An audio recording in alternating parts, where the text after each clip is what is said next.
Well, hello, folks out there in YouTube land. Got a good show lined up for you. Let's get right on into it. All right, folks, we've got two of the hottest teams in the country, one of which I call Show Cause U. They are absolutely on fire, and they have flipped two Alabama recruits. Also, of course, Tennessee's killing it in recruiting. This is going to be a fun show. Now, if you know anything about Auburn, Auburn really got tired of losing, really tired of it in basketball and football. So they went out and they hired two head coaches, both of which had show cause issues with the NCAA. The first of which is Bruce Pearl, who got a 3-year show cause because he, over a stupid barbecue sandwich. Where's the beef? Where's the beef? Yeah, where's the beef? Basically, a kid went to a barbecue at his house, and I guess he wasn't supposed to be there because, you know, there was weird recruiting rules. And supposedly, Pearl said he wasn't there. A picture showed up. He was there eating a sandwich. So they gave him a 3-year show cause. Had he just said, yeah, he's there, he'd have got a slap on the wrist. But anyway, you know how the NCAA is. So that was a really good hire by Auburn to bring in Bruce Pearl, and they have not regretted it a bit. And it worked out fine for Tennessee because we wound up with Rick Barnes, who's done a fantastic job. Elite Eight last year and has won the SEC twice. Now, Auburn really got tired of losing at football, so they went back to the show cause aisle at Walmart and picked up Hugh Freeze. Now, he deserved his show cause. He had all kinds of problems down at Ole Miss, and I'm not going to get into all those details, but needless to say, he deserved every bit of it, and Auburn didn't care. No, and I don't care. No, they didn't care in the slightest. They wanted to win. And I'm going to tell you right now, I know last year didn't work out as well for him as they wanted it, but they're going to win with him. You can just go ahead and count on it because he's won everywhere he's been, even at Liberty. And they're killing it in recruiting right now, and it's making Alabama very angry. Let's get into this real quick. Now, Auburn has just flipped two top 100 players from Alabama's 2025 class, the first of which is Derek Smith, who's number 78 nationally, a very good player. And then on top of it, Antonio Coleman, who's another top 100 player. So this has obviously flipped things over in Alabama land. And Auburn is dominating in the state of Alabama when it comes to recruiting. And they are pumped as they can possibly be. I'll show you what I'm talking about. And to me, you've got to ask the question, is this the hottest streak of recruiting that Auburn football has ever had? There's no, I can answer it 100%. There is nothing that's ever compared to this in the history of me following recruiting. So that's your source right there. Yeah, it's insane. I've been in Auburn recruiting like a nut for a very long time. What is it now? 7 commitments in 3 days. Right. Never has that happened. Even like on signing day, when you've had multiple guys, pop on signing day. You may have like three or so in a day, but nothing ever like what we've seen, even compared to last year. If you really think about last year, which was one of the hypest Big Cat weekends we ever had, I think this has gone even further and surpassed that. And it's not like they just added bodies. That's the crazy thing. I mean, they flipped 2 from Alabama. Obviously Derek Smith is now Auburn's highest rated member of this class that you took from your arch rival. Anquan Fagans is your second highest according to On3. And so it's just insane. It's insane. All of them are blue chip players. All of them are top players within their respective state.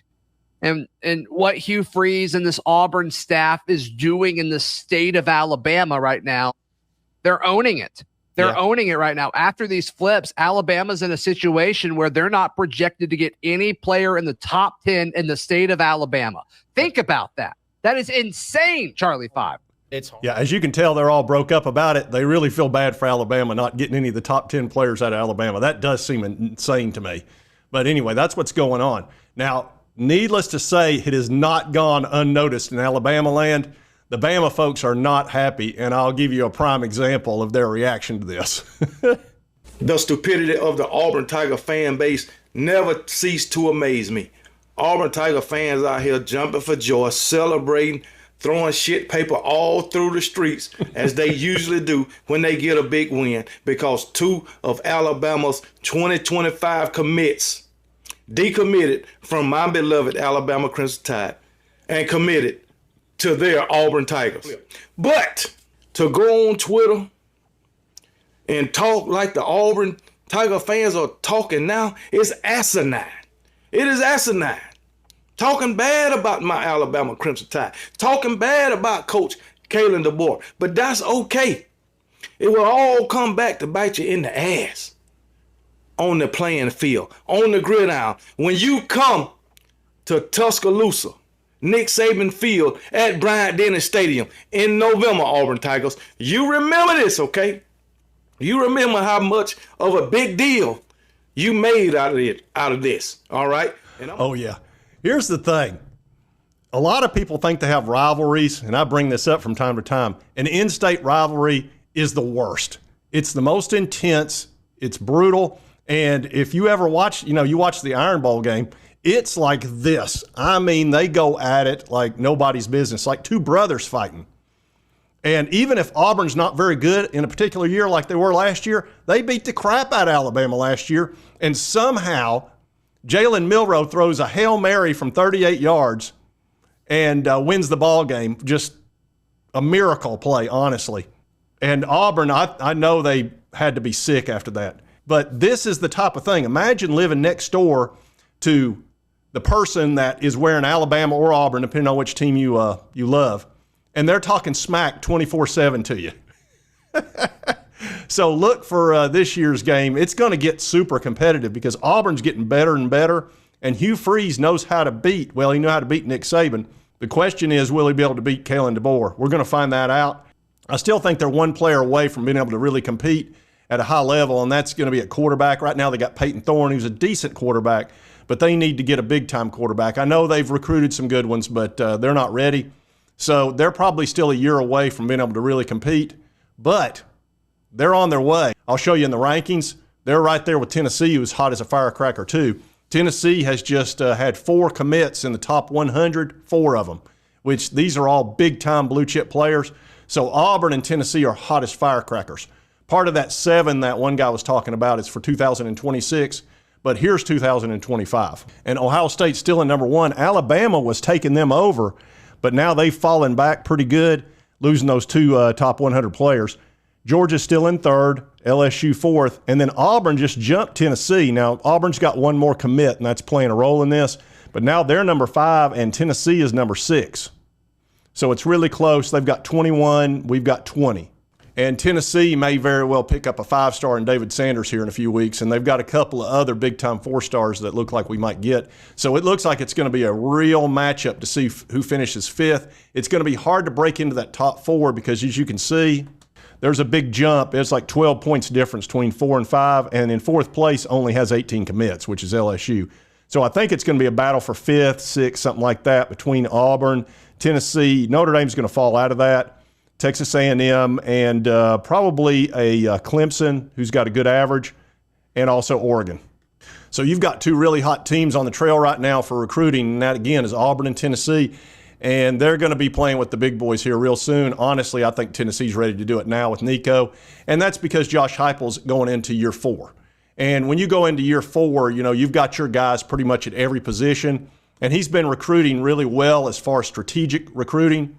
So I look for Tennessee to be really strong this year. The whole key is, will they be good in the secondary? Now, they keep recruiting really well in the secondary. Hopefully we'll be much better this year. We'll find out. We've kind of stunk it up in the secondary for the last 3 years. That's been the thing that's kept us down as much as anything, even the year we went 11-2. So anyway, wanted to give you this update on the 2 hottest teams in the SEC right now. And you've got Show Cause U and Tennessee. And I don't think they mind being called Show Cause U. They just want to win. They're tired of losing, and it's working out really well for them. I think this is going to wind up being a really good hire, as long as he stays out of trouble. And I know the Bruce Pearl hire was a great hire. So anyway, if you like this content, be sure to hit that like button. Let's remember to continue to cover all these big sports stories. If you've not subscribed, boom, boom, boom, hit that little button. It will not cost you a dime.